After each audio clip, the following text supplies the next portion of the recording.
Toma mi mano, dame un abrazo, Jesús. Dame tu mano,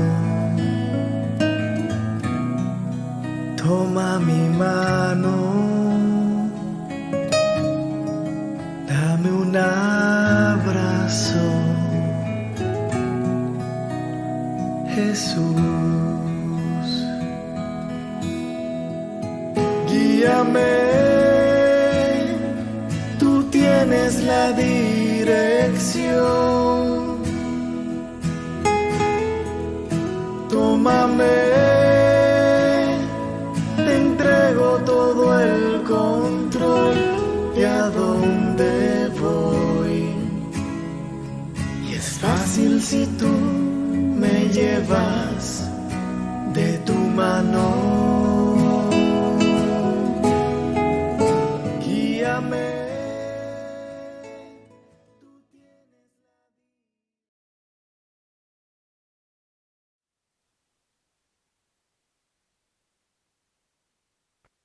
Tenía el micrófono. Muy buenos días, hermanos. El Señor les bendiga grandemente. Para nosotros es un privilegio poder nuevamente estar reuniéndonos con ustedes a través de estos medios digitales. Gracias al Señor porque podemos hacerlo, y yo le invito para que usted tenga esa reverencia igual que cuando estamos en el culto presencial, que tengamos este tiempo especial para el Señor.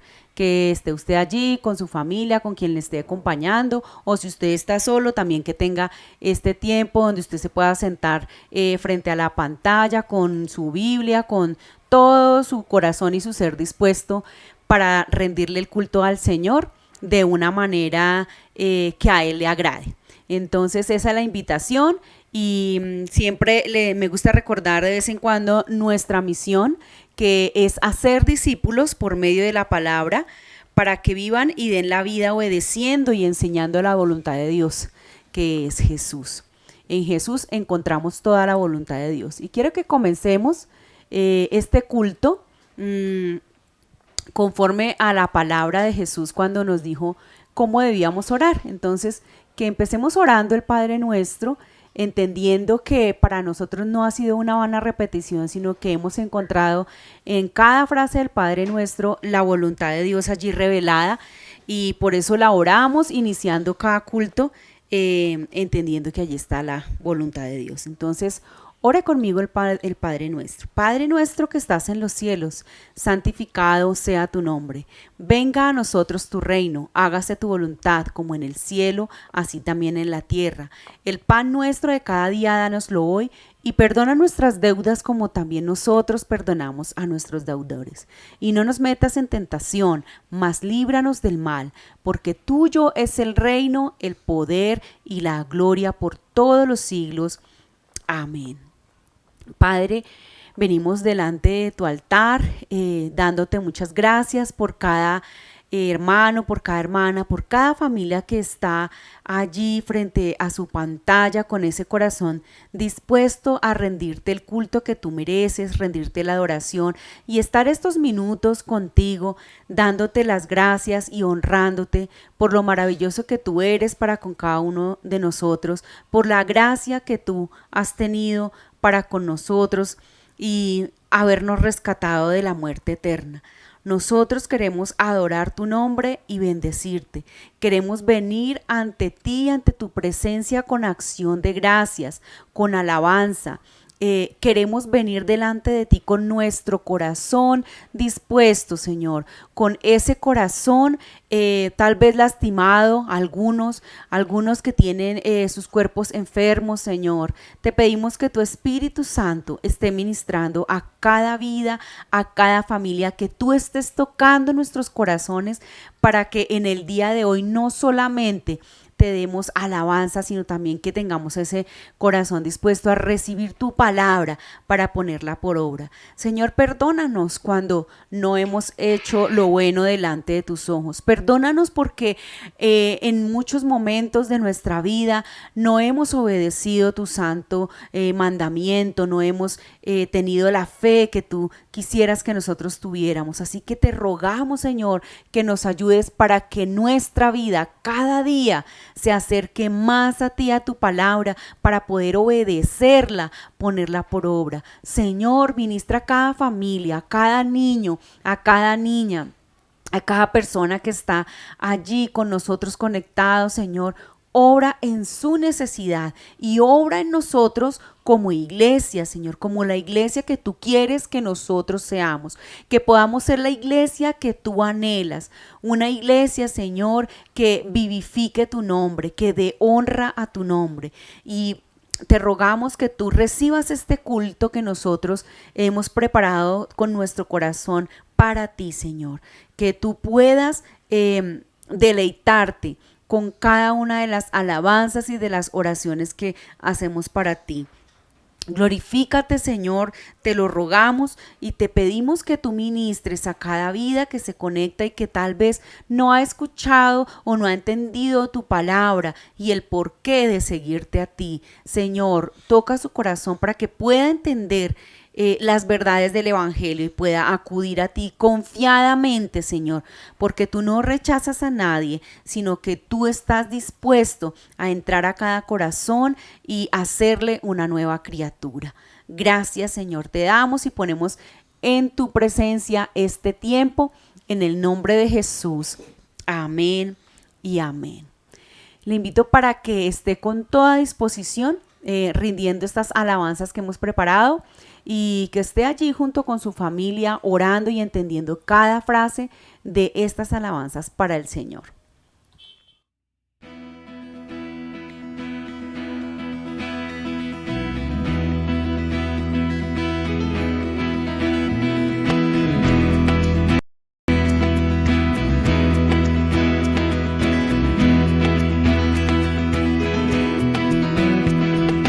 Es el Rey de gloria,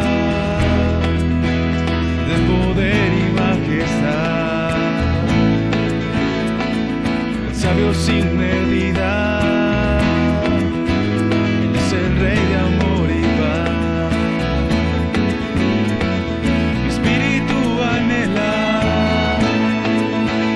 de su gracia y su verdad. Él es el Rey de gloria, Hijo de hombre, Hijo de Dios, oh Rey del universo.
quien rompe el poder del pecado. Su amor es fuerte y poderoso, el Rey de gloria, el Rey de majestad.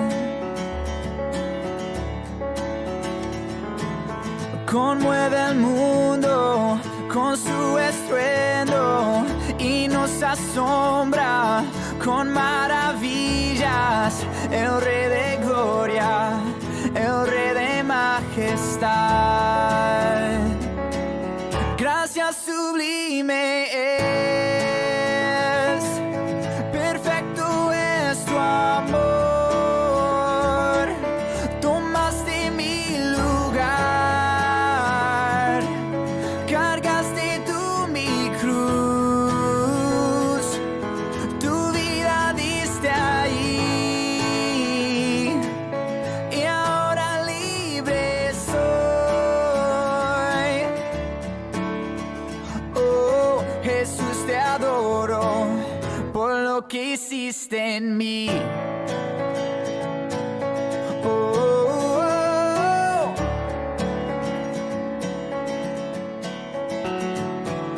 Pusiste en orden todo el caos, nos adoptaste como tus hijos, el Rey de gloria, el Rey de majestad.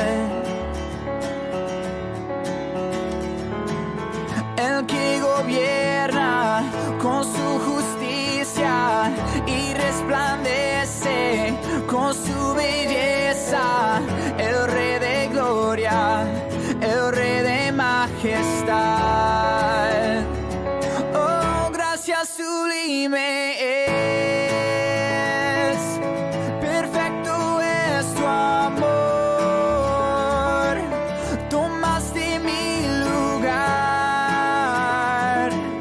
cargaste tú mi cruz, tu vida diste ahí, y ahora libre soy. Oh, Jesús, te adoro por lo que hiciste en mí. Digno es el Cordero de Dios, digno es el Rey que la muerte venció. Digno es el Cordero de Dios, digno es el Rey que la muerte venció. Digno es el Cordero de Dios, digno es el Rey que la muerte venció. Digno es el Cordero de Dios, digno, digno, digno. Gracias sublime es, perfecto es tu amor. Tomaste mi lugar, cargaste tú mi cruz, tu vida diste ahí, y ahora libre soy. Oh, Jesús, te adoro por lo que hiciste en mí. Oh, oh, oh.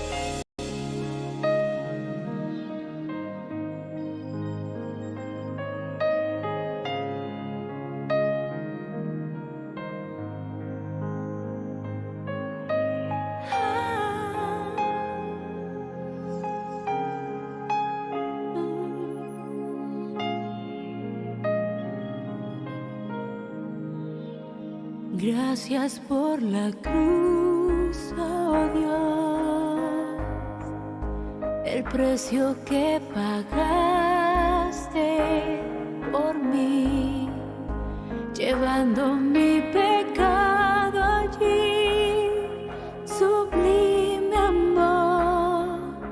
tu gracia me salvó. Gracias por tu amor, Dios. Tus manos clavadas por mí me has lavado.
estás en gloria y honor, reinas en victoria, Señor. Nuestro ser entona a una voz: Cristo eres Dios, Cristo eres Dios. Vivo estás en gloria y honor, reinas en victoria, Señor. Nuestro ser entona a una voz: Cristo eres Dios, Cristo eres Dios. Somos iglesia, reino de luz, nuestra bandera, la cruz de Jesús. Somos iglesia, somos nación, la tumba vacía es nuestra canción. La tumba vacía es nuestra canción. Vivo estás en gloria y honor, reinas en victoria, Señor. Nuestro ser entona a una voz: Cristo eres Dios, Cristo eres Dios. Vivo estás en gloria y honor, reinas en victoria, Señor. Nuestro ser entona a una voz: Cristo eres Dios, Cristo eres Dios.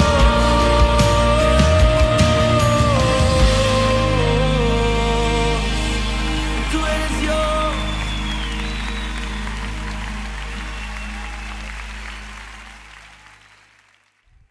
Gracias, Señor. Gracias porque podemos declarar a través de estas alabanzas que tú eres nuestro Dios, que tú eres nuestro Señor, y que estamos agradecidos por la obra maravillosa que tú hiciste, Señor Jesús, en la cruz del Calvario, comprando nuestra libertad, libertad del pecado, de la opresión del pecado. Gracias, Señor, te damos en el nombre de Cristo. Oramos. Amén. Le damos la bienvenida a las personas que se siguen conectando con nosotros. El Señor les bendiga grandemente. Un abrazo muy especial para cada uno de ustedes. Vamos a estar leyendo el Salmo número 32. Y espero que usted allí tome su Biblia también y esté leyendo junto conmigo para que podamos comprobar la palabra del Señor también cada uno en nuestras Biblias. Salmo número 32. Dice así la palabra del Señor. Bienaventurado aquel cuya transgresión ha sido perdonada y cubierto su pecado. Bienaventurado el hombre a quien Jehová no culpa de iniquidad y en cuyo espíritu no hay engaño. Mientras callé, se envejecieron mis huesos en mi gemir todo el día. Porque de día y de noche se agravó sobre mí tu mano, se volvió mi verdor en sequedades de verano. Mi pecado te declaré y no encubrí mi iniquidad. Dije, confesaré mis transgresiones a Jehová, y tú perdonaste la maldad de mi pecado. Por esto orará a ti todo santo en el tiempo en que puedas ser hallado. Ciertamente en la inundación de muchas aguas no llegarán estas a él. Tú eres mi refugio, me guardarás de la angustia, con cánticos de liberación me rodearás. Te haré entender y te enseñaré el camino en que debes andar, sobre ti fijaré mis ojos. No seáis como el caballo o como el mulo sin entendimiento, que han de ser sujetados con cabestro y con freno, porque si no, no se acercan a ti. Muchos dolores habrá para el impío, mas al que espera en Jehová le rodea la misericordia. Alegraos en Jehová y gozaos justos, y cantad con júbilo todos vosotros los rectos de corazón. Amén. Oremos para que el Señor nos prepare, que nosotros estemos realmente preparados para recibir la palabra en el día de hoy, que no solamente la escuchemos, sino que seamos hacedores de la palabra. Señor, una vez más nos acercamos delante de ti junto con cada uno de mis amigos, mis hermanos que están allí acompañándonos en este servicio dominical. Nos acercamos para que tú estés abriendo nuestros oídos, nuestros ojos espirituales. Te rogamos que tú en tu infinita misericordia nos hables, Señor. Habla la necesidad de nuestro corazón como iglesia, como cuerpo de Cristo. Gracias, Señor, te damos porque sabemos que tú siempre escuchas nuestras oraciones, pero nosotros también queremos escuchar tu palabra en el día de hoy y te rogamos que tú ministres a nuestras vidas. Ayúdanos, Señor, para ser oidores y hacedores de tu palabra. Bendice al predicador, úngelo con el poder de tu Santo Espíritu y que Él nos dé a conocer tu palabra, la palabra que salió de tu boca y que nos quedó aquí escrita en la Biblia por inspiración del Espíritu Santo, para que nosotros pudiéramos conocerte cada día más. Gracias, Señor, te damos y ponemos delante de tu presencia este tiempo. En el nombre de Cristo Jesús hemos orado dándote gracias. Amén y amén.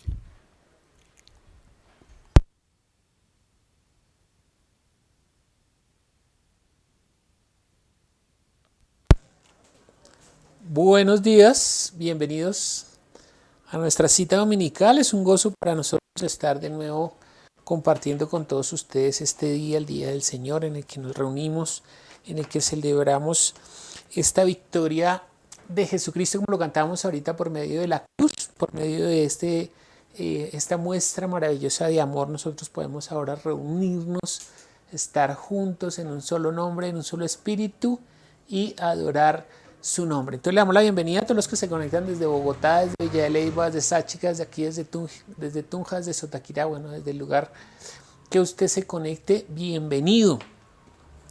¿Qué tenemos pendiente? Bueno, la próxima semana, Dios mediante, estaremos en Villa de Leyva celebrando la Santa Cena, siempre el primer domingo que estamos presencial allá en Villa de Leyva, compartimos la Santa Cena, así que desde ya los estamos invitando para el próximo domingo. El miércoles tenemos estudio bíblico. Los miércoles estamos teniendo a las 7:30 el estudio del Evangelio de Juan. No se lo pierda. Hacemos la transmisión por Google Meet para que ustedes se puedan conectar y también por YouTube. Por cualquiera de los dos medios se puede conectar y participar de estos estudios que son muy edificantes. La semana pasada estamos hablando con respecto a la importancia de estar escudriñando la palabra, de cómo la palabra está limpiándonos, nos está exhortando, nos está fortaleciendo y nuestra fe va creciendo para que cada vez sea más fácil permanecer en la vida de fe en nuestras diversas dificultades o pruebas. Vamos hoy a estudiar el Evangelio de Juan precisamente, pero vamos a ir al capítulo 1, versículo 43 en adelante y vamos a estar viendo cómo funciona la vida de fe y cómo nosotros como participantes de esa fe compartimos estas verdades a otros que también lo necesitan. Entonces lo invito a que usted vaya, tome su Biblia, Evangelio de Juan, y vamos a ver el capítulo 1 y vamos a leer desde el versículo 43 hasta el final, hasta el 51. Es un evento que sucede con dos de los discípulos de Jesús, y creo que nos va a estar enseñando muchas cosas este día. Entonces dice así la palabra del Señor desde el versículo 43, Juan capítulo 1. Hay un título que dice: Jesús llama a Felipe y a Natanael. Entonces dice así la palabra del Señor. Dice: el siguiente día quiso Jesús ir a Galilea y halló a Felipe y le dijo: sígueme. Y Felipe era de Betsaida, la ciudad de Andrés y de Pedro. Felipe halló a Natanael y le dijo: hemos hallado a quien escribió Moisés en la ley, así como los profetas, a Jesús, el hijo de José de Nazaret. Natanael le dijo: ¿de Nazaret puede salir algo bueno? Le dijo Felipe: ven y ve. Cuando Jesús vio a Natanael que se le acercaba, dijo a él: he aquí un verdadero israelita en quien no hay engaño. Le dijo Natanael: ¿de dónde me conoces? Respondió Jesús y le dijo: antes que Felipe te llamara cuando estabas debajo de la higuera, te vi. Respondió Natanael y le dijo: Rabí, tú eres el Hijo de Dios, tú eres el Rey de Israel. Respondió Jesús y le dijo: porque te dije, te vi debajo de la higuera, ¿crees? Cosas mayores que estas verás. Y le dijo: de cierto de cierto os digo, que de aquí en adelante verás el cielo abierto y a los ángeles de Dios que suben y descienden sobre el Hijo del Hombre. Amén. Vamos a orar, vamos a pedir a Dios que nos hable por medio de esta palabra. Siempre pedimos esto, ¿no? Que la palabra sea vida. Decía ahorita la presentadora, o sea, mi esposa, que esa palabra no se quede simplemente en el oír, sino que produzca en usted el hacer, ¿no? Tanto el querer oír como el hacer, dice también la Biblia así.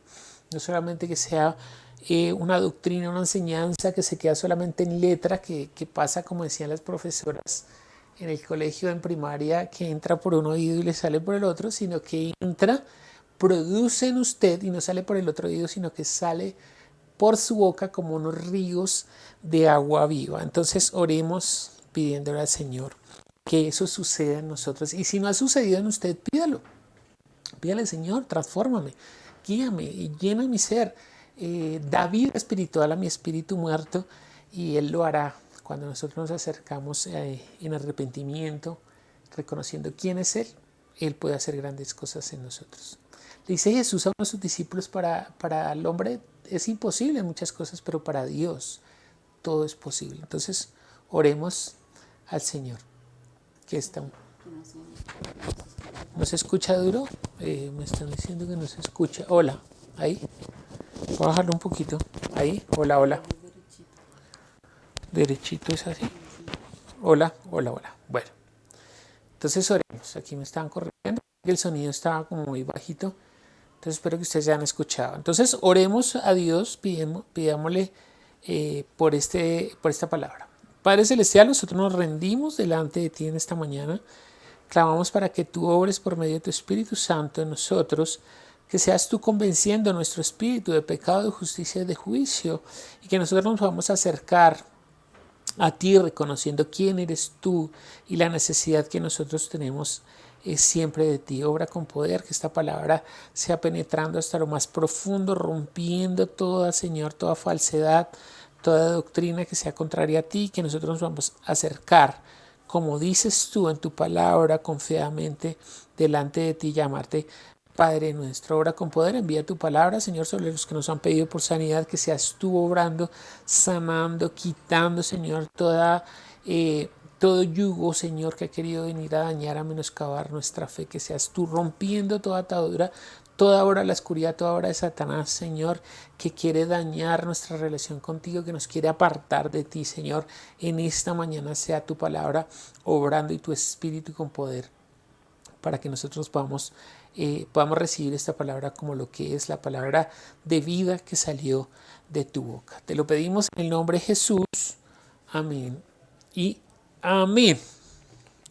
Bueno, yo sé que usted ha escuchado esta lectura varias veces, pero hoy vamos a tratar de mirar otras dimensiones. Eso es lo bonito de la palabra, es que es una palabra viva, que es dinámica, no se queda simplemente como cuando usted va a un libro, que siempre que se acerca hay un concepto que usted está tomando.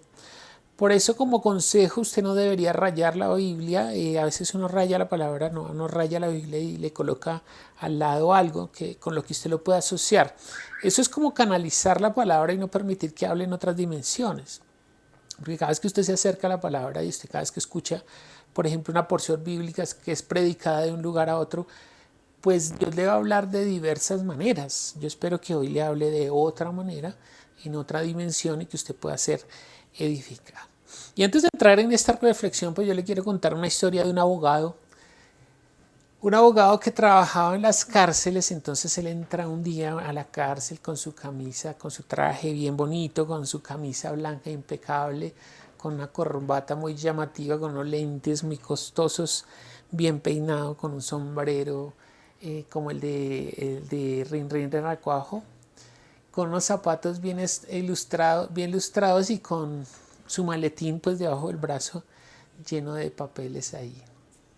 Este abogado pues entra pasa mucho tiempo con su cliente ahí dentro de la cárcel, pero al salir y pasar por en medio de los guardias, uno de los guardias empieza a fijarse en este abogado y le llama la atención algo y él dice, este no camina como el abogado, y lo detuvo. Y pues en efecto no era el abogado, sino que era un hombre que se llamaba Ray Browning, uno de los narcotraficantes más peligrosos del mundo de allá de los Estados Unidos. Estaba preso en una cárcel de Los Ángeles, en California. Y obviamente este hombre estaba utilizando el disfraz de abogado. Se cambió con el abogado, era como un truco para poder escaparse, y pues usa el disfraz de este abogado, y de no haber sido por el detalle que tiene, que captó el guardia, pues hubiera escapado, ¿no? Y el guardia pues lo sorprende por un detalle que a los otros guardias no les llamó la atención, pero lo que él dijo es: lo conocí por su manera de caminar. Eso fue lo que delató al narcotraficante, si no pues hubiera pasado desapercibidos. Y a todos nosotros se nos conoce por algún detalle. El otro día, tengo que preguntarle a Nelson, porque el otro día Nelson me intentó imitar y creo que lo hace muy bien. Porque creo que cuando yo hablo de movimientos que son particulares, y cada uno pues tiene algunos detalles que lo hacen de manera particular. Puede ser el rostro, puede ser quizás cosas comunes, a otros se les distingue por la voz, a otros por palabras que repetimos a menudo sin darnos cuenta, y a otros porque tiene alguna cicatriz, un mechón blanco o algo que lo hace particular, ¿no? Entonces usted, de hecho, por ejemplo, los que somos, usted ve que yo tengo lentes y tengo un problema que se llama astigmatismo. Y el astigmatismo, cuando uno tiene astigmatismo, los que tienen astigmatismo van a entender, y es que cuando uno ve las personas de lejos, normalmente las identifica por esas cosas, porque uno no distingue su rostro, por ejemplo. Normalmente uno no ve desfigurada la forma de la persona, sino ve como sombras. Entonces uno ve la persona de lejos y ves como sombras. Si no hay un alto contraste que marque algún rasgo de la persona, uno lo distingues por el entorno, porque cómo se mueve y esas cosas. Creo que es lo mismo que le pasó al guardia, ¿no? Pero evidentemente también se nos puede reconocer pues por la manera de caminar. Todos tenemos un caminar particular, o si no, usted no ha escuchado ese dicho que dice este niño camina igualito que el papá, ¿no? Parece ser que la genética y la forma ósea y muscular pues determinan la manera que nosotros nos movemos. Y para este narcotraficante Roy Browning, pues este reconocido traficante de drogas, pues su forma de caminar singular fue la que lo delató. Al igual que Browning, que todos tenemos dos formas o maneras de caminar, ¿no? Una que es la manera física, la que lo delató, o sea, la manera como usted se mueve físicamente, y otra es la manera como lleva su vida, ¿no? Como lleva uno su vida también es un caminar, como uno se conduce en la vida, ¿no? Eso también es un caminar. Por ejemplo, la moralidad, su forma moral, sus costumbres, lo hacen, es una forma también de caminar. También lo pueden identificar, ¿no? Y usted, por ejemplo, ve que cuando las personas tienen cierta manera de caminar en el delito, pues ya son acuñadas con otros adjetivos. Entonces ya no lo llaman por el nombre, como en este caso este hombre, sino el narcotraficante o el ladrón o el usurpador. Bueno, se le colocan otro, porque su manera de caminar en la vida lo hizo llevar por una vida de delito. La pregunta sería: ¿podría alguien enderezar nuestro camino, ese caminar? Yo sé que de pronto el caminar físico con práctica, ustedes que las reinas, por ejemplo, les ponen un libro para que puedan aprender a caminar como reina, pero enderezar el camino de nuestra vida, ¿sería posible enderezarlo? O usted ha escuchado también ese dicho que dice que árbol que nace torcido jamás su tronco endereza. Es un dicho que al oro viejo no aprende a hablar, dicen otros. Esos dichos de nuestra jerga popular pues tienen en algún sentido alguna razón. y es la costumbre que uno tiene. Pero cuando nosotros nos acercamos a Jesucristo, cuando nosotros estamos hablando de la palabra de Dios, del conocimiento de Dios, de la relación con Dios, Jesucristo sí puede guiarnos por un camino recto, pero no solamente por unas indicaciones que Él nos está dando, sino porque Él se ha comprometido en acompañarnos en nuestro camino. Es más, Él dice, yo soy el camino. Transitar ese camino es estar en comunión con Él, de tal modo que nosotros podremos conocerlo a Él. No solamente que Él nos conecta, nos conoce a nosotros, sino que nosotros, al estar caminando, al enderezar nuestro camino y empezar a caminar juntamente con Él, nosotros no solamente enderezamos su camino, nuestro camino, sino que empezamos a tener una relación con Él. Y se cumple también lo del dicho, dime con quién andas y te diré quién eres, ¿no? Y estamos muy dicharacheros, que hay unos dichos populares que se aplican mucho a lo que estamos aprendiendo hoy. Y pues de igual manera, Jesús nos conoce, ¿no? Estábamos viendo en esta narración que dos discípulos están participando en esto que nos está narrando el Evangelio de Juan, y uno es Felipe y uno es Natanael. Y hoy nos vamos a centrar en la vida de Natanael, que cuando Felipe lo llama, ¿no? Felipe se constituye en un discípulo de Jesús porque Jesús lo llama para que camine con él. Y lo primero que hace Felipe es ir a llamar a Natanael. Pero cuando Natanael viene, Jesús ya lo conocía. Jesús a todos nosotros nos conoce aún antes de que nosotros vengamos a Él. Si yo le preguntara qué diría Jesús si usted tuviera un encuentro como el que tuvo Natanael, si Él lo describiera a usted, ¿no? Porque viene Natanael y lo que dice ahí, lo que dice Jesús de Natanael es he aquí un verdadero israelita en el cual no hay engaño. Si alguien nos llamara a la presencia de Jesús, ¿usted qué cree que Jesús diría de usted? Aquí un verdadero colombiano en quien ¿qué? En quien no hay engaño. No se preocupe, ¿no? Nosotros normalmente a veces sentimos vergüenza porque podríamos identificarnos con algo que en nuestro caminar pasado nos hizo trastabillar o caer, o tuvimos por ahí un pasado no muy acorde a lo moral o a lo ético. No importa, ¿no? Porque lo que vamos a ver hoy es que más allá de que Él nos conozca a nosotros, todos estamos llamados a conocerle a Él, a caminar con Él, a enderezar nuestro camino. Y casi siempre citamos ese proverbio que dice que a todos nos parece que en un momento determinado íbamos por un camino recto, pero el fin de ese camino era camino de muerte, hasta que encontramos la verdad en Jesucristo y enderezamos nuestro camino. Eso es lo maravilloso de la vida de fe. No solamente que Dios nos conoce, que Jesús nos conoce, sino que nosotros también tendremos la posibilidad de empezarlo a conocer. Algunas particularidades de Natanael. Natanael, dice la Biblia, que era de Caná de Galilea. Caná de Galilea es una población pequeña que queda al norte de Israel y que queda muy cerca a Jerusalén. Y Caná de Galilea hay una particularidad que fue donde Jesús convirtió el agua en vino. Y Natanael, dice la Biblia, que era de allá de Caná de Galilea. Miramos lo que dice Juan capítulo, sin perder ahí Juan 1, vamos a Juan capítulo 21.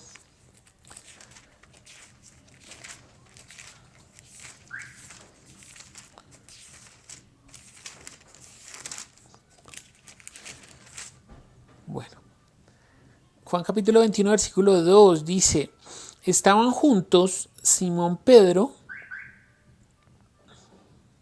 Bueno, dice desde el 1, después de esto Jesús se manifestó otra vez a sus discípulos junto al mar de Tiberias y se manifestó de esta manera.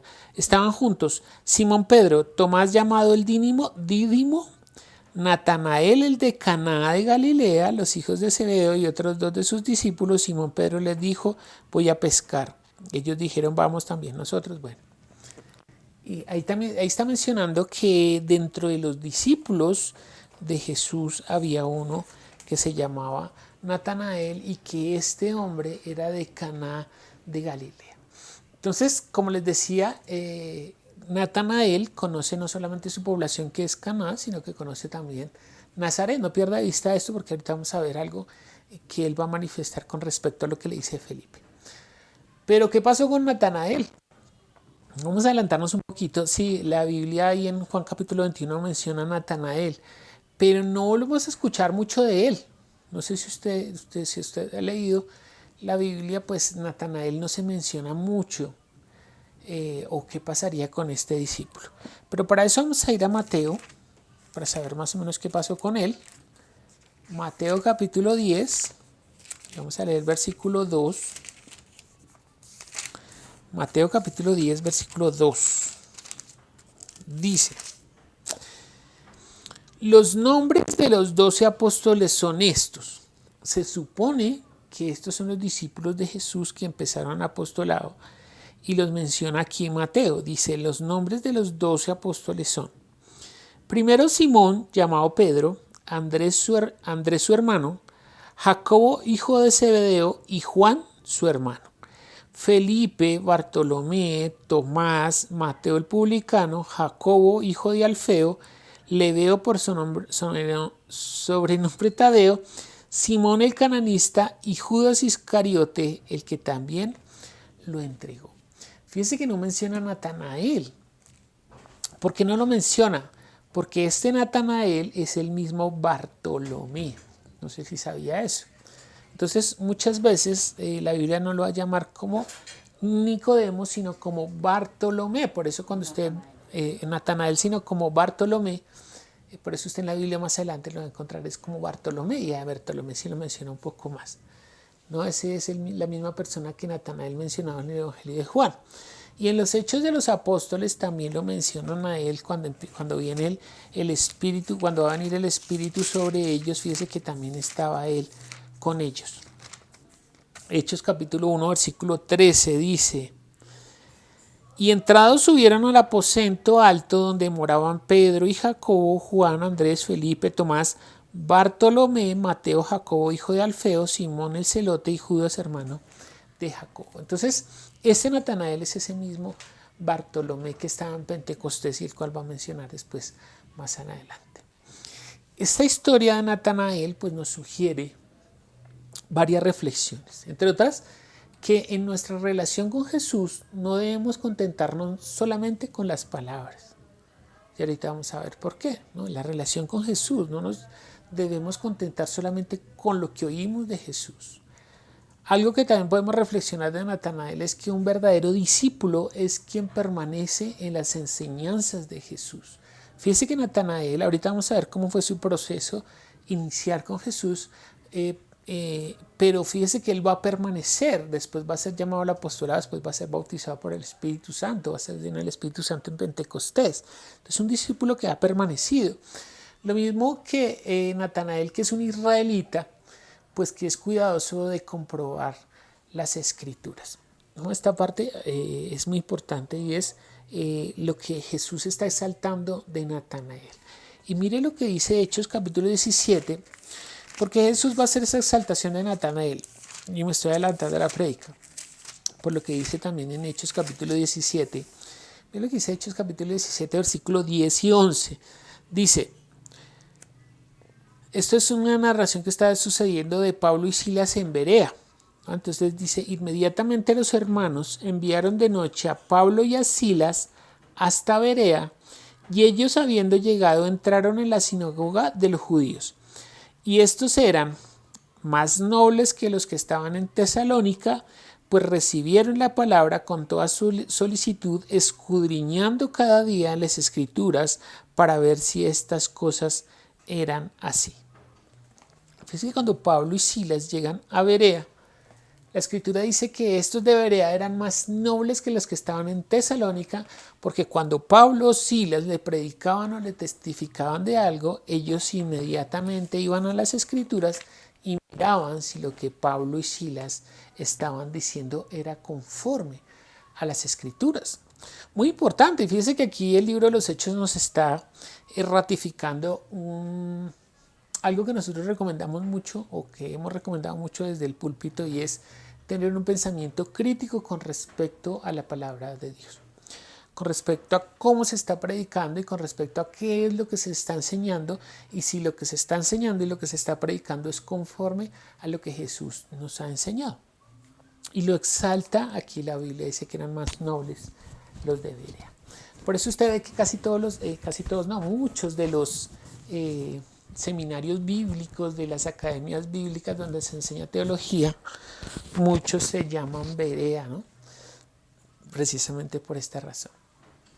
Entonces, recordemos que Natanael es un israelita, porque algunas veces Juan o los evangelios puntualmente dan estos datos, porque una vez dice, bueno, ¿por qué está diciendo porque hace énfasis en que Natanael era israelita?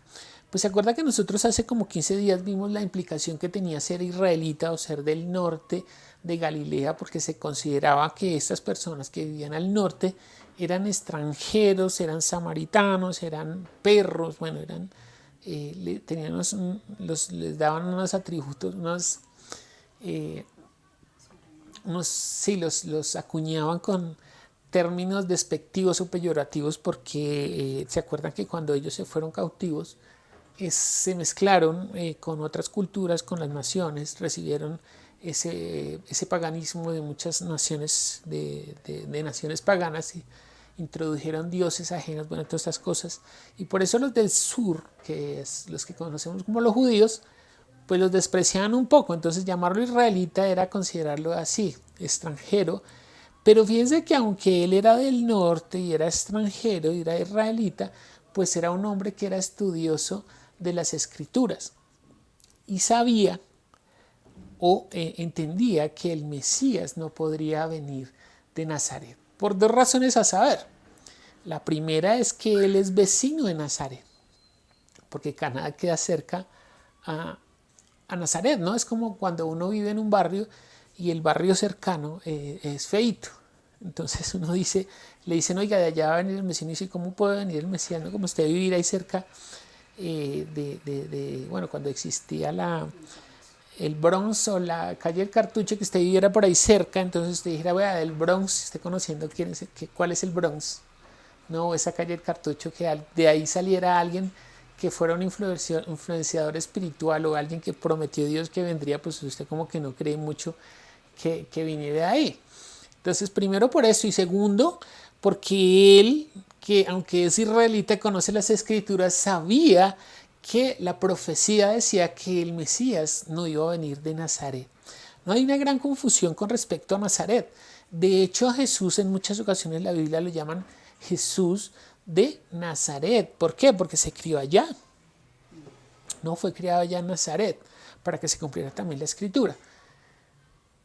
Pero realmente la profecía nos indicaba realmente dónde iba a venir. Mira lo que dice Miqueas, capítulo 5.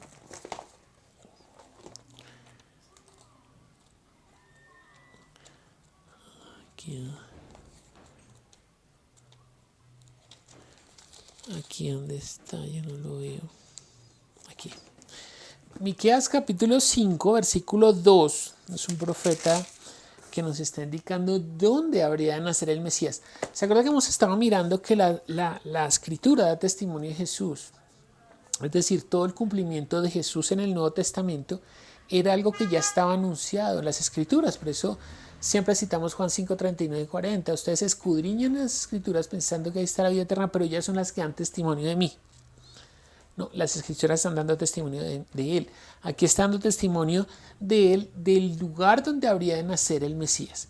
Entonces dice ahí en Miqueas capítulo 5, versículo 2, dice, pero tú, Belén Efrata, pequeña para estar entre las familias de Judá, de ti me saldrá el que será Señor de Israel, y sus salidas son desde el principio, desde los días de la eternidad. Entonces fíjese que Belén es una población del sur, de donde lo que conocemos como Judea, de donde son los judíos, y aunque es pequeña, de ahí van a ser el Mesías, porque también había un cumplimiento que era de la descendencia de David, y David también era de Belén.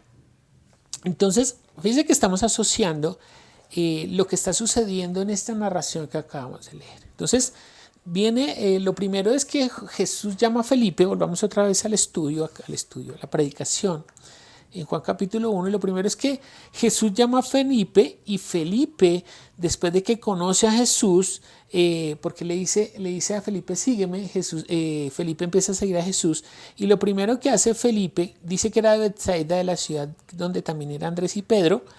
Dice el versículo 45, Felipe halló a Natanael y le dijo, hemos hallado a aquel de quien escribió Moisés en la ley, así como los profetas, de Jesús, el hijo de José, de Nazaret.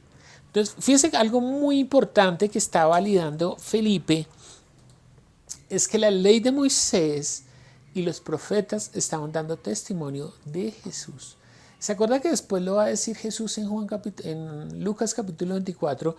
Cuando está resucitado se le presenta a los discípulos y le dice, mire, era necesario que se cumpliera de mí todo lo que estaba escrito en la ley de Moisés, en los profetas y en los salmos. Era necesario que el Cristo viniera y padeciera y muriera y resucitara al tercer día, como también estaba profetizado. Entonces, muy importante que Felipe está entendiendo, y su fe está fundamentada en que Jesús está cumpliendo las escrituras, y por ende se va a ir a hablarle a Natanael. ¿Cuál es el problema? Que él está hablando a Natanael no conforme a las escrituras, porque aunque Jesús tiene un padre putativo que es José, realmente José no tiene un vínculo sanguíneo con Jesús. Ya lo hemos estudiado antes. Realmente María es la que va a dar a luz al Mesías, y María va a concebir por medio del poder del Espíritu Santo. También lo hemos visto científicamente cómo es esa manifestación y por qué María puede lograr hacer eso. Entonces fíjense que aunque José es el padre putativo, no tiene un vínculo genético con Jesús. Entonces dos cosas que dice él que no son acordes a la escritura. José, aunque es el padre putativo, no es el papá, y Jesús, aunque se crió en Nazaret, no es de Nazaret, sino de Belén. Por eso la manifestación de Natanael, porque cuando él le dice eso, Natanael le dice, versículo 46, de Nazaret puede salir algo bueno. Le dijo Felipe, ven y ve. Ven y ve. Felipe dirige a Natanael a una invitación muy significativa, y es que él no se pone a pelear con él y decirle, no, sí, Jesús de Nazaret es el Mesías. No empieza a discutir, no empieza a tener una discusión teológica con la persona, sino que lo invita más bien a que venga y que lo compruebe. Venga y lo comprueba. Entonces, aquí podemos rescatar que nuestro conocimiento de Jesús necesita sobre todo una experiencia viva. No solamente el testimonio, porque todos nosotros, por lo general, toda nuestra vida cristiana comienza con el anuncio de alguien que nos lleva, alguien que nos da un testimonio de Jesús o de su transformación por medio de Jesús. Siempre nos llega un testimonio, alguien que nos ha hablado. Si usted se pone a pensar, en muchos momentos alguien nos testificó de Jesús. Pero nuestro conocimiento necesita ir un poco más allá, solamente el testimonio. Necesitamos tener la experiencia viva juntamente con Jesús, es decir, empezar a conocerlo. Por eso es muy acertado lo que Felipe le dice a Natanael, venga y mire. ¿No? Entonces cada uno de nosotros debemos personalmente establecer una relación íntima, profunda con Jesús, y no se puede tener una relación profunda con quien nosotros no conocemos. Es decir, podemos tener la referencia de alguien que nos está testificando, pero realmente nosotros tenemos que venir y comprobar, venir y ver. ¿No? Así se llama la prédica de hoy, venga y vea a Jesús. Venga y vea a Jesús. Realmente lo primero que Dios va a hacer por medio de los que ya han conocido es que van a testificar de Él. Pero lo segundo que tenemos que hacer, que ya es un paso que nosotros damos, es ir y ver, ir y comprobar. Eso es lo que estamos hablando la semana pasada y que hablamos el miércoles en el estudio con los que se conectaron. Es la importancia de la fe y cómo funciona la fe como la manera de certificar quién es Jesús y poder entregar nuestra vida a Él. Es decir, nosotros no podemos entregar lo más valioso de nosotros, que es nuestra vida, a alguien que nosotros realmente no sabemos quién es. porque aunque lo escuchamos muchas veces en la iglesia, cuando íbamos de niños, o lo escuchamos en televisión, o lo hemos leído en la Biblia, realmente el fin último es ir a Él, venir a Él. Y mire que hace un tiempo, hace como un mes, que estuvimos mirando a la mujer samaritana y cómo la mujer samaritana también dio testimonio, ¿se acuerdan? Que ella tiene el encuentro con Jesús. ¿No? Jesús se le acerca a esa mujer samaritana, entabla una conversación, la mujer después le dice a Jesús que Él es el Mesías, y ella sale corriendo, deja tirado el cántaro y se va para donde sus hermanos samaritanos y les testifica: oiga, hubo un hombre que me dijo todo lo que yo era, que me conocía, igual que Natanael. Fíjese que Jesús hace de la misma manera, porque la mujer dice: me dijo todo, me conocía, ¿no será este el Mesías? Y ella va y testifica a sus hermanos de Samaria, y que ella tiene el encuentro ahí junto al pozo de Jacob, y se vaya directamente con él, a hablarles a ellos, y ellos vinieron y quisieron hablar directamente con él. Y cuando conocieron a Jesús, cuando vinieron y lo vieron, entonces le dijeron a la mujer, eso está ahí en Juan 4:43, 42, les dice: ya no creemos por tus palabras o por tu testimonio, sino que nosotros hemos oído y sabemos que este es el verdadero Salvador del mundo. O sea, que ellos no solamente se quedaron con el oír de lo que les dijo la samaritana, sino que ellos vinieron a comprobar. Es más, obligaron a Jesús a quedarse 2 días con él, y cuando comprobaron, cuando vinieron y vieron a Jesús, entonces certificaron que Él era el Mesías, el Cristo, el Salvador del mundo, y por ende pues pudieron ejercer la fe en Él. Entonces usted dice: bueno, está bien, ¿cómo funciona entonces hoy en día? Porque ¿a dónde vamos a ir a ver a Jesús? ¿Dónde podemos ver a Jesús? ¿Dónde podemos venir y ver? Pues mire lo que dice Romanos capítulo 12.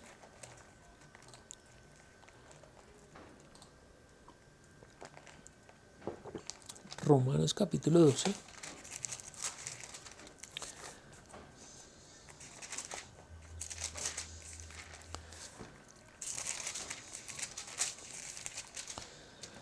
Y vamos a leer desde el versículo 4. Dice Romanos capítulo 12, versículo 4 y 5. Dice: porque de la manera que en un cuerpo tenemos muchos miembros, pero no todos los miembros tienen la misma función, así nosotros, siendo muchos, somos un cuerpo en Cristo, y todos miembros los unos de los otros. ¿Usted sabía que la iglesia es el cuerpo de Cristo? Nosotros, la iglesia, los que hemos creído en Jesús, los que seguimos sus enseñanzas, sus discípulos, los que no solamente confesamos lo que nos ha enseñado, sino lo que hacemos, lo que Él nos ha enseñado, pues somos parte del cuerpo de Cristo. Y nosotros somos en primera instancia lo que la gente puede ver de Jesús. La iglesia es lo que muchos pueden venir a ver de Jesús. Por eso la importancia de que la iglesia está haciendo lo que le corresponde hacer, ¿no? Yo me he encontrado con muchos testimonios horribles de personas que vinieron a una iglesia y se encontraron con una realidad distinta a la que está plasmada en las Escrituras. Lugares donde fueron juzgados, donde fueron vituperados, donde fueron abusados, donde fueron estafados, y creyeron que eso representaba a Jesús. Pero entiende la responsabilidad que tenemos usted y yo como cristianos cuando empezamos a mirar la importancia de que nosotros, como parte del cuerpo de Cristo, no solamente damos un testimonio por lo que decimos, sino que el testimonio más fuerte es lo que nosotros hacemos, lo que demostramos de Jesús. Por eso es tan importante las enseñanzas de Jesús y la práctica de esas enseñanzas en nuestra vida. Porque es muy fácil predicar, ¿no? Es muy fácil compartir. Lo difícil es demostrar con nuestros actos que lo que yo estoy diciendo es una realidad en mi vida. Entonces muchos se han estrellado con eso, ¿no? Porque posiblemente, como Felipe, le predicamos a alguien y la gente no cree mucho, pero entonces venga y véalo, pero ¿dónde lo ve? si lo tiene que ver en la iglesia, ¿no? En la congregación, en los hermanos, en la actitud. Cuando Jesús está orando por la iglesia en Juan 17, dice que sean uno, como tú y yo somos uno, hablando del Padre, la unidad que tienen, del acuerdo que tienen, del amor que tienen, de estar unidos en un solo propósito. Pues nosotros como iglesia, ¿cuándo creerán? Cuando seamos uno en ese mismo propósito, cuando nos amemos como hermanos, cuando manifestemos esa misma unidad entre el Padre y el Hijo, en unidad nosotros. Por eso dice que nosotros estamos unidos por las coyunturas. Lo que nos diferencia es lo que nos une. Y cada uno tiene un propósito en ello, ¿no? Ya hemos visto en otras prédicas que, por ejemplo, tenemos unos dones naturales dados por el Padre, unos dones dados por el Espíritu, unos ministerios dados por el Hijo, y cada uno desarrollando esa labor dentro de la iglesia. Es el cuerpo perfecto, la estatura de Cristo. No está en un hombre que sea perfecto, porque ninguno de nosotros somos perfectos, sino en la unidad de la iglesia, la unidad del cuerpo, trabajando unidos unos a otros como los órganos de un cuerpo que funcionan perfectamente para llegar a un fin. Y no todos desarrollamos la misma función. No se puede crear un estándar para la iglesia, no se puede crear un estándar ministerial. Cada uno desarrolla una función fundamental dentro de la iglesia dada por el Espíritu, por los dones que Dios ha dado, por los dones que ha dado el Padre, los dones que ha dado el Espíritu y por el ministerio que ha entregado el Hijo. Eso ya lo hemos visto en otras prédicas, pero así funciona la iglesia. Entonces, cuando interactúa muy bien la iglesia, cuando la iglesia está desarrollando su labor, cuando la iglesia hace lo que Dios está estableciendo que haga, pues ahí se va a encontrar a Jesús. Ahí podemos ver a Jesús en toda la manifestación, no solamente de la predicación, sino de la manifestación espontánea de cada uno de sus integrantes, en el que vemos el actuar de Jesús. Y volviendo a la escena de Juan 1, volvamos a Juan 1, pues Juan nos cuenta que cuando Jesús ve a Natanael acercarse, le dice algo, ¿no? Ahí volvamos entonces, cuando Jesús vio a Natanael, entonces volvamos a la narración. Entonces Felipe le dice, ven y ve. Menos mal que Natanael tiene un corazón humilde, ¿no? Él dijo, bueno, no, pero ¿cómo voy a ir si ese nació en Nazaret? ¿No? Él vino y vio, vino a comprobar. Y cuando Jesús lo ve, le dice estas palabras, ¿no? Dice, versículo 47, cuando Jesús vio a Natanael que se acercaba, dijo de él, mire lo que va a decir Jesús de él, he aquí un verdadero israelita en quien no hay engaño. Esas son las palabras de Jesús, y realmente se trata de un elogio que recuerda el Salmo, que es el con el que empezamos, en el versículo 2 del Salmo 32, que dice, dichoso aquel en quien el Señor no toma en cuenta su maldad y en cuyo espíritu no hay engaño. Es lo que leímos ahorita. No, dichoso aquel en quien el Señor no toma en cuenta su maldad o su pecado y en cuyo espíritu no hay engaño. Ahorita vamos a tener que ir otra vez al Salmo. Entonces, está haciendo esa referencia que en él no hay engaño. ¿Por qué no hay engaño? Porque fíjese que Natanael no come cuento, ¿no? Que es lo que estamos hablando de tener un pensamiento crítico. Que nosotros a veces escuchamos cualquier doctrina o viento de doctrina y corremos sin saber si realmente lo que está diciendo o lo que se está haciendo es conforme o no a lo que Jesús ha enseñado. Y él está dudando de Jesús, pero porque Felipe le manifestó algo que no es conforme a las Escrituras. Por eso el elogio de Jesús es que en él no hay engaño. O sea, él sí está, primero sí está entendiendo que va a venir el Mesías, y segundo, que no puede venir de cualquier lado, sino que tiene que venir necesariamente de Belén.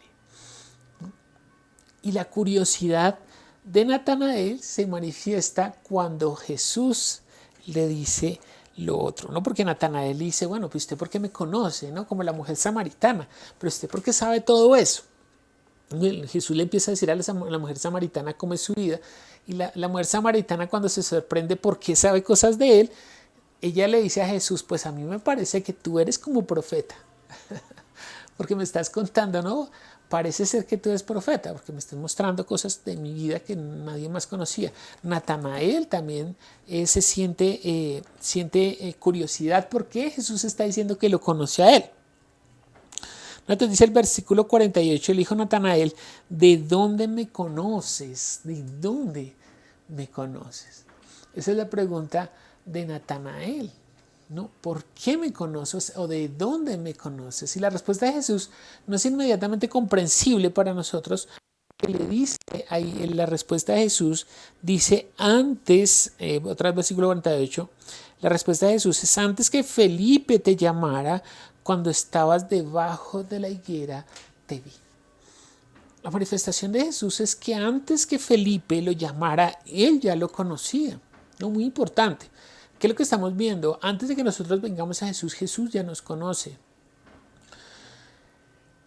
Y antes de ser llamados por alguien que nos predique de Él, también nos conoce. Es decir, de alguna manera Jesús sí está esperando que vengamos a Él por el testimonio de alguien. Sí está esperando que vengamos. Nos conoce antes de que vengamos a Él para que se cumpla lo que dijo el profeta. Entonces, claro, ahí surge la pregunta: ¿qué estaba haciendo Felipe debajo de la higuera y por qué Jesús lo estaba viendo?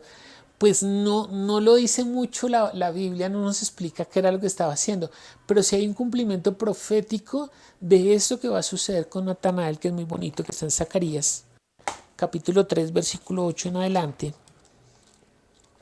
Profeta Zacarías, en el capítulo 3, versículo 8 en adelante. Si usted lo quiere buscar, para que lo lea conmigo.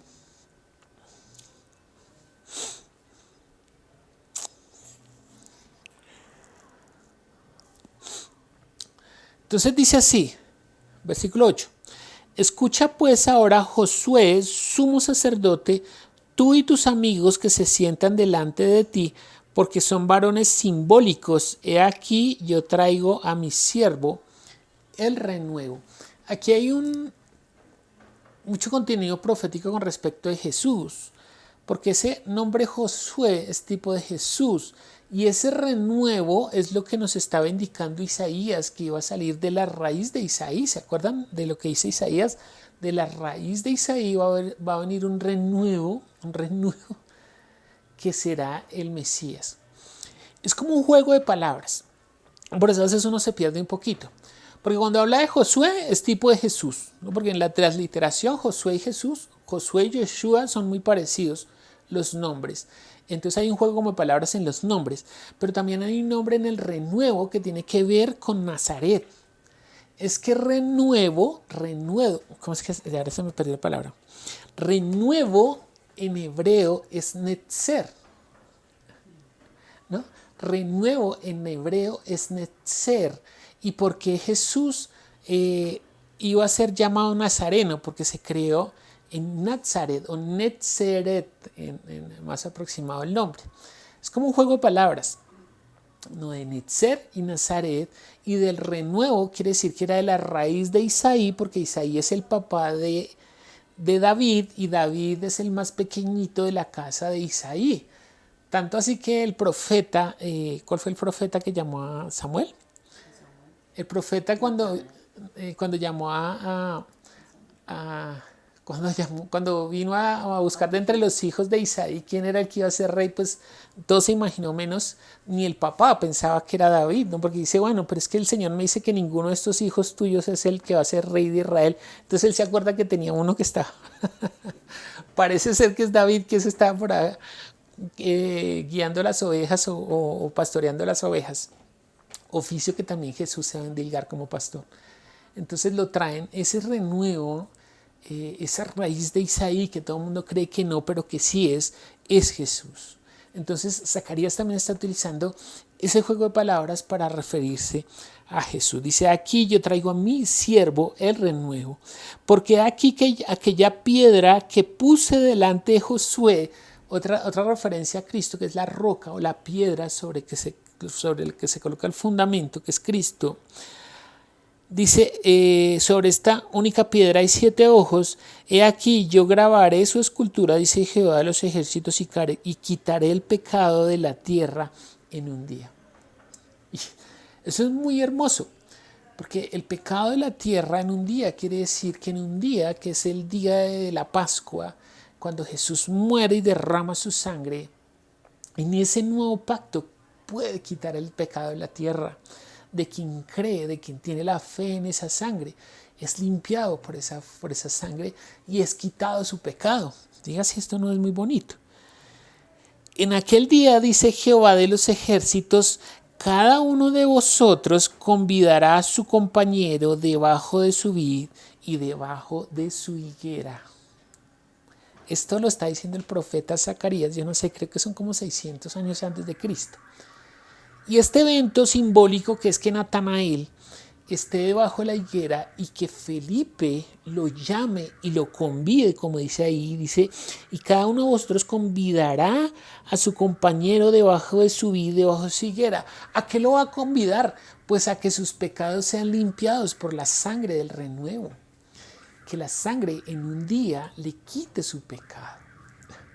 No, es que así funciona la redención.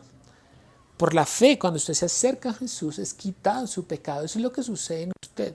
Por eso usted puede tener vida espiritual nuevamente. Entonces, más allá de este cumplimiento, pues no conocemos qué es lo que estaba haciendo Natanael, ¿no? Muy probablemente, según su cultura, el indicativo de que esté bajo la higuera es que esté probablemente orando. Entonces es llamado entonces no podemos especular qué estaba haciendo. Pues inclusive estaba leyendo yo una hermana aquí, bueno, se me olvidó, entonces hace unas especulaciones, pues bueno, especulaciones como todo, pero pues es muy difícil, además que la especulación que ella dice es sacada por ahí muy, bueno, pero lo que es importante ver que ese cumplimiento es que un compañero llamará a otro compañero debajo de la higuera para que reciba al Cristo y para que tenga redención en sus pecados, para que realmente sea el Rey de Israel para su vida, para que realmente sea el renuevo lo que renace espiritualmente en él. Terminemos leyendo versículo 50, volvamos a Juan 1. Dice, respondió Jesús y le dijo, entonces él le dice, antes de que Felipe te llamara cuando estabas debajo de la higuera te vi. Respondió Natanael. Fíjese que Natanael inmediatamente reconoce y le dijo, Rabí, tú eres el Hijo de Dios, tú eres el Rey de Israel. Esa es la manifestación plena de la fe. Porque Natanael es un hombre que conoce las Escrituras y cuando tiene el encuentro con Jesús realmente certifica quién es Jesús. Esa es la mayor manifestación de la fe, es entender quién es Jesús. Y él lo está diciendo acá, ¿no? Pedro lo dijo, tú eres el Cristo, el Hijo de Dios viviente. Y aquí él lo está reconociendo también como Rey de Israel, el Hijo de Dios mismo, el Rey de Israel. Respondió Jesús y le dijo, porque te dije, te vi debajo de la higuera, ¿crees? Es que a veces nos conformamos con la manifestación corta de algo que Jesús puede hacer en nuestras vidas, ¿no? Porque dice, se maravilla de esto, no, realmente cosas mayores van a suceder de aquí en adelante. Entonces Jesús le dice, porque te vi debajo de la higuera, ¿crees? Cosas mayores que estas verás. Y le dijo, de cierto, os digo, de aquí en adelante veréis el cielo abierto, a los ángeles de Dios que suben y descienden sobre el Hijo del Hombre. Entonces ahí termina esa narración. El Señor le manifiesta que no solamente nos conoce, sino que cosas mayores veremos hacer a Él en nuestra vida, como darnos vida, como sanar nuestras dolencias, como traer paz en nuestras relaciones, como darnos plenitud y abundancia en nuestra existencia y vida eterna. Al final de los tiempos, una herencia incorruptible en los cielos. Entonces ahora nosotros podemos entender que así como Jesús está diciendo que los ángeles subían y bajaban sobre él para socorrerlo, para fortalecerlo, para ayudarlo, nosotros ahora nos moveremos en un nivel sobrenatural en el que las cosas que parecen imposibles pasan porque hemos ejercido la fe en él. Es decir, cuando usted realmente ha ejercido la fe genuina en Jesús, cuando usted ha venido y ha comprobado quién es Él y todo lo que ha hecho en su vida, que le perdonó su pecado, que no le juzgó, que no lo echó fuera, sino que lo convidó, lo trajo, lo limpió, lo perfeccionó, lo ha bendecido, aún cosas mayores podría hacer en su vida, como sanarlo, como quitarle esa angustia, como llevarlo a otro nivel de fe en el que pueda ver las cosas más claras. Usted sabe que cuando uno está estresado, cuando uno tiene cargas, uno no puede ver claramente.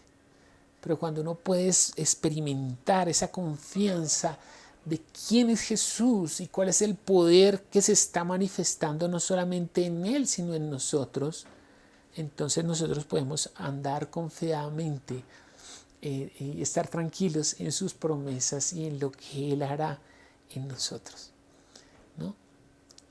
Esa manifestación de los ángeles obrando sobre Jesús también obrarán sobre usted. Mire Hebreos capítulo 1.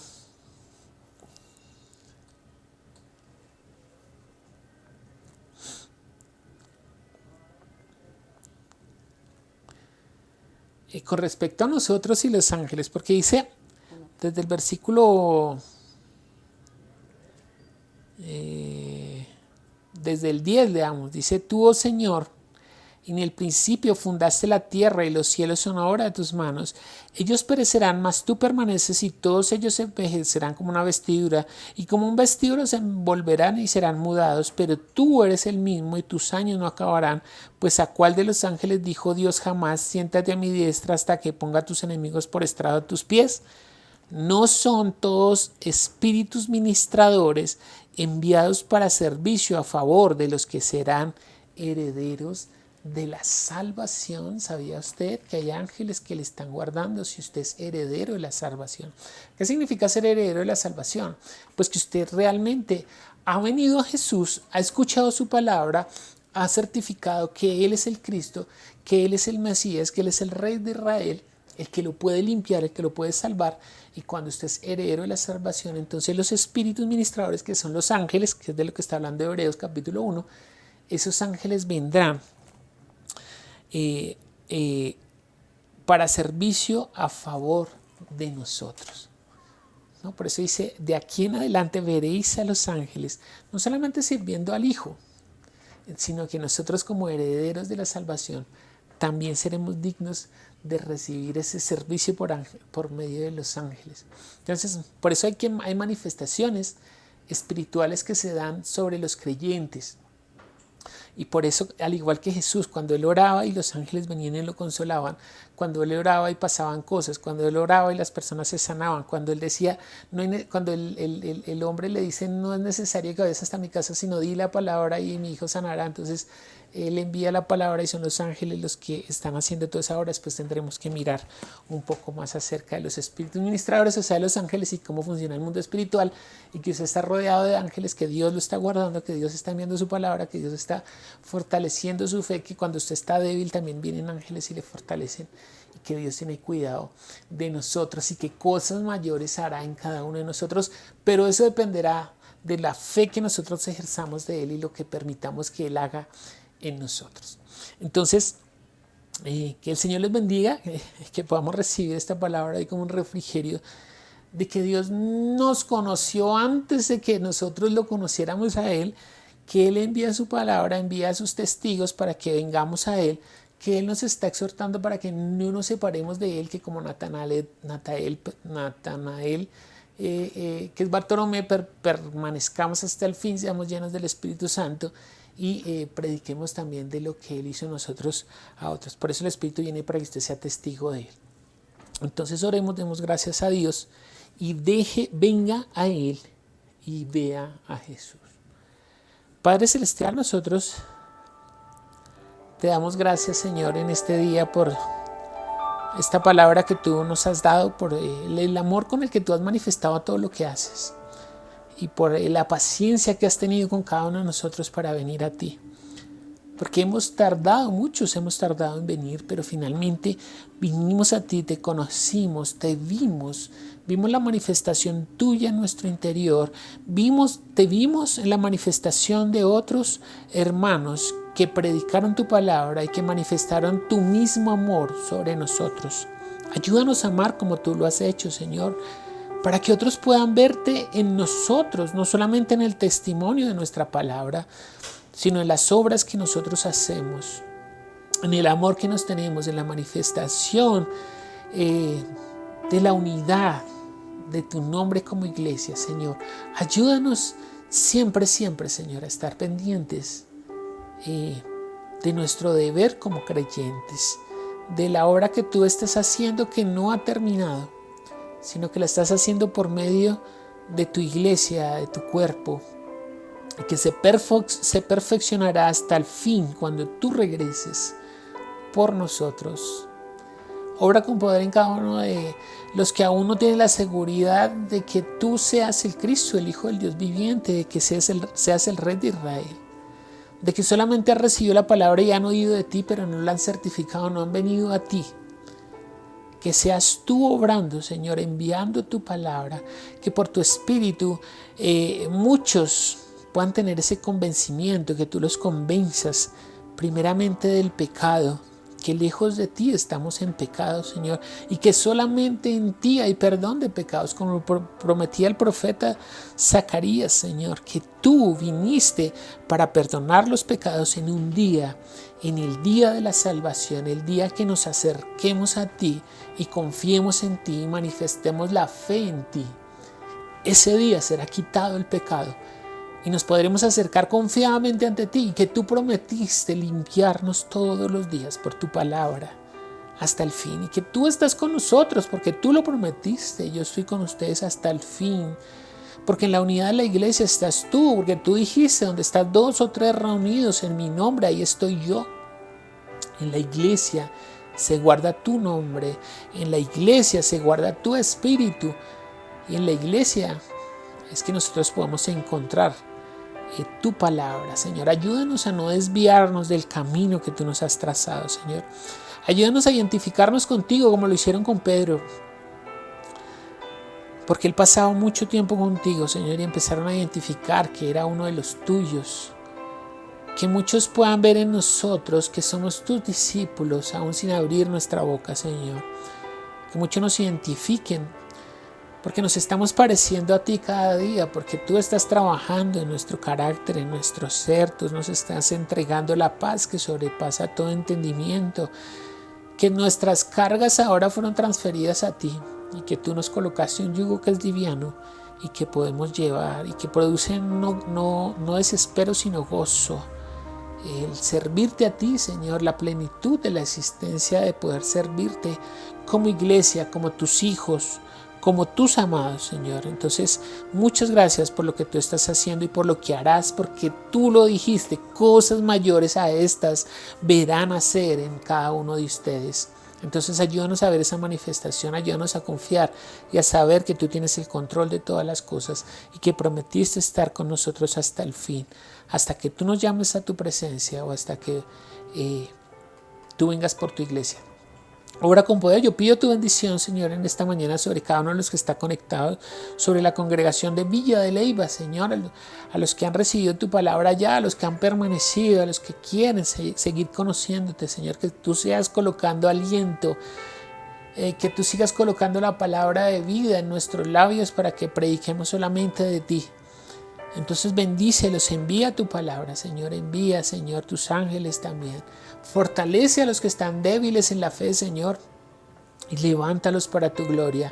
También por las hermanos de Bogotá, por los hermanos de Sáchica, de Sotaquirá, quien Tunja, Señor, por los que nos han vuelto a congregar, que seas tú mostrándoles, Señor, que realmente la unidad está en el cuerpo de Cristo, en la iglesia, Señor. Entonces, obra con poder. Gracias, Señor, por este día en el que nosotros te entregamos toda honra, toda gloria, toda alabanza, todo poder a ti, el único digno de toda oración. Muchas gracias te damos, Señor. En el nombre de Jesús clamamos a ti. Amén y amén. Mis hermanos, un gozo poder compartir con ustedes. Que el Señor les bendiga y que sigamos permaneciendo en ese camino del Señor. Un abrazo gigante a todos los que se conectaron desde aquí de Tunja, de Boyacá. Hoy estamos transmitiendo desde Tunja, desde aquí, desde Boyacá, desde cualquier parte de Boyacá que usted se conecte, desde Bogotá. Por ahí deben estar conectados en Bogotá, don Germán, María T, Marco Unice también se conectan, Rosabel, Glorita, no sé, un abrazo para Glorita, si estás conectado por ahí. A don Germán ya lo nombré, bueno, todos los de Villa de Leyva, todos los que se conectan, a Gustavo que se conecta desde Bogotá, desde Villa de Leyva, a Helber, creo que todavía está en los Estados Unidos, a todos los de Villa de Leyva, aquí a los de Tunja, a Martín, Nancy, no sé dónde estarán hoy. Bueno, a todos mis hermanos un abrazo gigante, a todos los que se están conectando desde fuera de Colombia, porque en Facebook nos dan like, nos dan me gusta, y cuando miramos se conectan de muchas partes. Se han conectado, les he dicho, se han conectado por ahí de Perú, de Ecuador, de Costa Rica, de Puerto Rico, de México, de Venezuela, mucha gente conectada. Un abrazo gigante, todas las bendiciones, y que ustedes puedan venir por esta palabra a Jesús. Un abrazo gigante, nos vemos el miércoles 7:30, el estudio de Juan. Un abrazo gigante, nos vemos, todas las bendiciones, chao.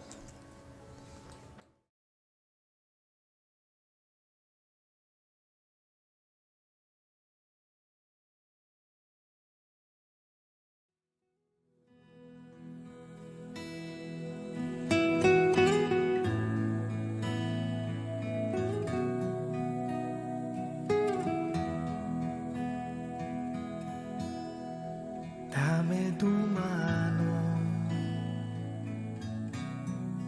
toma mi mano, dame un abrazo, Jesús.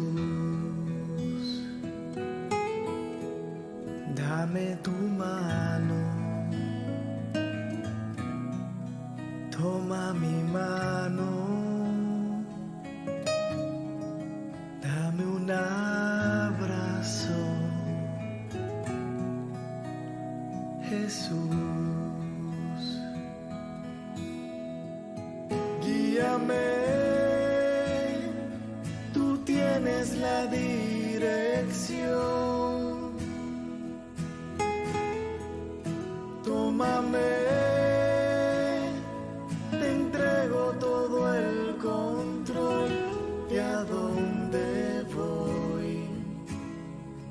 Y es fácil si tú me llevas de tu mano. Guíame,